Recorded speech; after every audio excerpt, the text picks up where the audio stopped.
नमस्कार,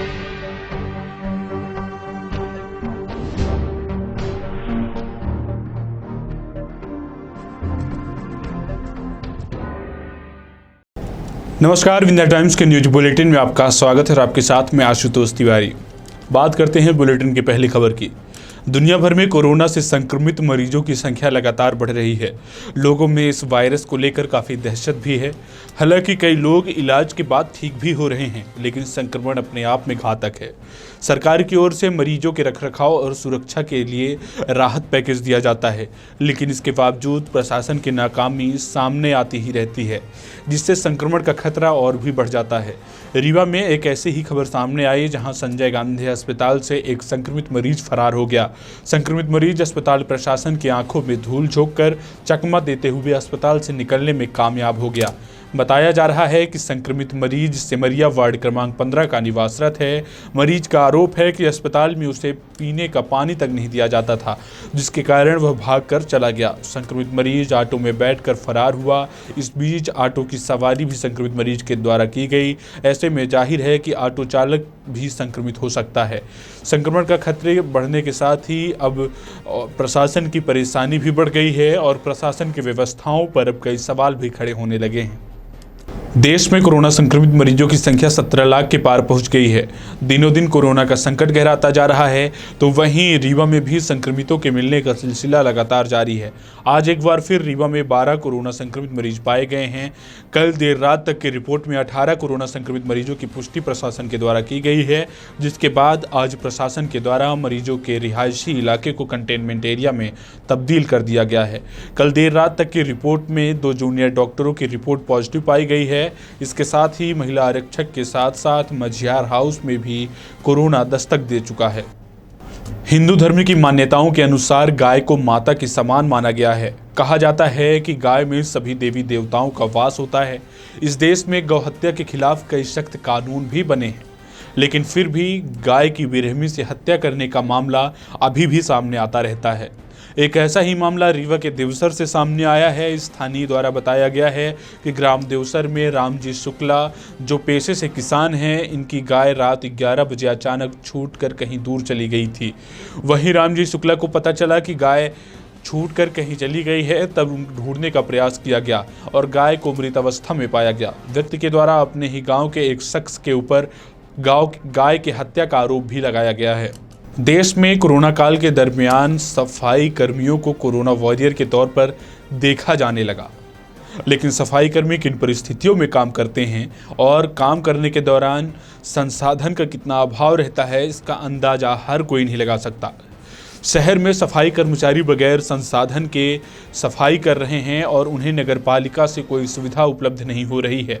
तो वहीं बात की जाए रीवा संजय गांधी अस्पताल की, तो अस्पताल में कोरोना संक्रमितों की खिदमत में ड्यूटी कर रहे स्वास्थ्य कर्मियों और सफाई कर्मियों को भी पर्याप्त संसाधन नहीं मिल रहा है, जिससे वह बेहद परेशान है। उनका आरोप है कि काम करने के लिए जिन मूलभूत आवश्यकताओं की ज़रूरत होती है, उन्हीं का अभाव है और जिन दावों के साथ कर्मचारियों को काम पर रखा गया था, वही संसाधन पर्याप्त मात्रा में कर्मचारियों को नहीं मिल पा रही है, जिससे उन्हें खतरा महसूस होने लगा है। जाहिर है कोरोना काल में हर कोई सजग और सावधान रहने का प्रयास कर रहा है। ऐसे में बेहतर साफ सफाई करने के वाले सफाई कर्मी को भी कोरोना वॉरियर हैं, उनकी मांगे भी अब जायज़ है। उन्हें भी प्रशासन के द्वारा भरपूर संसाधन मुहैया कराना चाहिए और उनकी जो भी समस्याएं हैं उन्हें दूर करना चाहिए।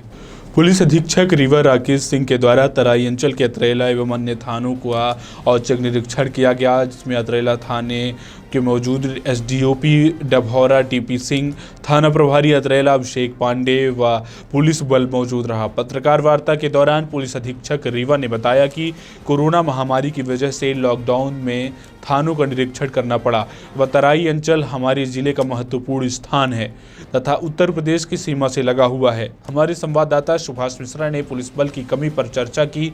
थानों में पुलिस बल न होने के संबंध में बताया गया कि तराई अंचल ऐसा एरिया है जहां पुलिस बल की कमी लंबे अरसे से रही है, जो कि एक हफ्ते के अंदर पुलिस बल की कमी को दूर कर दिया जाएगा। हमारा प्रमुख उद्देश्य नशा और अपराध में पूर्ण रूप से अंकुश लगाना है। इस मौके पर पत्रकार सुभाष मिश्रा, प्रवीण सिंह व शिखर बघेल तथा समाज सेवी अभिनव सिंह बाबा मौजूद रहे। सिरमौर से सुभाष मिश्रा की रिपोर्ट। नहीं, मैं बार बार लॉकडाउन के कारण टलता जा रहा था। मेरा क्षेत्र है तो मुझे बार बार आना ही पड़ेगा, बार बार मैं आऊँगा। ये मेरा पहला दौरा है, बेसिकली मैं यहाँ पे ये सब इलाका देख रहा हूँ। अभी जवा जाऊँगा, जवा के बाद पनवार और डभौरा जाना है, पूरा इलाका घूमना है और समझना है, क्योंकि हमारा पूरा ये जो तराई का क्षेत्र जो है यूपी से लगा हुआ है और महत्वपूर्ण क्षेत्र है, और इसको जाने बगैर हम कोई बहुत बेहतर योजना नहीं बना सकते। और यहाँ के लोगों की भी समस्याएं, रीवा के लोगों की समस्याएं सब हल करना अपना कर्तव्य है। जहां पूरा देश इस कोरोना महामारी से जूझते दिख रहा है, कई जिलों में कर्फ्यू जैसे हालात हैं, पर रेत कारोबारियों को इस कोरोना महामारी का कोई भी डर नहीं है। रेत माफिया सोन नदी का सीना छल्ली कर रेत के दामों को आसमान तक पहुंचाते दिख रहे हैं। मामला शहडोल के अनूपपुर जिले को ग्राम बकही का है। शहडोल संभाग के जिला अनूपपुर के ग्राम बकही में लगातार रेत चोरी का मामला जिले तक पहुंच रहा, पर खनिज अधिकारी इस मामले में कार्यवाही करते नहीं दिख रहे। रेत ठेकेदार रात में लगातार रेत की चोरी करवाते दिख रहे हैं। सोन नदी से रेत निकलवा कर रेत को इकट्ठा किया जा रहा है। ठेकेदार के गुर्गे रात में ग्रामीणों को डराते धमकाते भी दिख रहे हैं। आखिरकार उक्त ठेकेदार व इनके गुर्गे के ऊपर प्रशासन कार्यवाही क्यों नहीं करता? आखिरकार खनिज को जानकारी देते ही क्यों नहीं है? ऐसे में अफरा तफरी का माहौल भी बना हुआ है। क्या कोई मिलीभगत है? इस पर आशंका भी है। शहडोल से पंकज राव की रिपोर्ट। तो ये थी रीवा और विंध्य क्षेत्र की प्रमुख खबरें। ऐसी ही तमाम खबरों के लिए आप रोजाना बने रहिए विंध्य टाइम्स के साथ। बहुत बहुत धन्यवाद।